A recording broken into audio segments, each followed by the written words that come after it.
मुंबई महापौर पदासाठी चक्राकार पद्धतीने सोडत काढल्यास भाजप आणि शिंदे सेनेला फटका बसण्याची शक्यता आहे।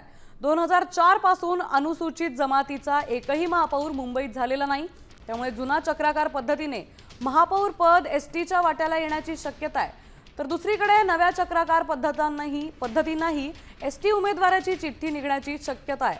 त्यामुळे अनुसूचित जमातीचे नगरसेवक फक्त ठाकरे सेनेकडेच आहेत।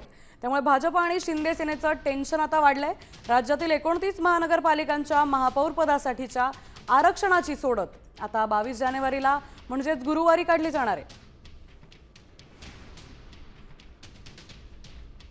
चक्राकार पद्धतीने सोडत काढल्यास एससी, एसटी, ओबीसी आणि सर्वसाधारण प्रवर्गातून महापौर निवडला जाणार आहे। जुन्या चक्राकार पद्धतीने महापौर पद एसटीच्या वाट्याला येण्याची शक्यता आहे।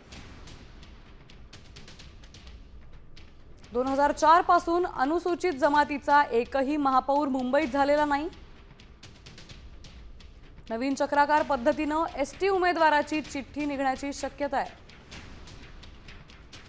अनुसूचित जमातीचे नगरसेवक फक्त ठाकरेंकडेच असल्याने आता भाजप आणि शिंदे सेनेचं टेन्शन चांगलंच वाढलंय।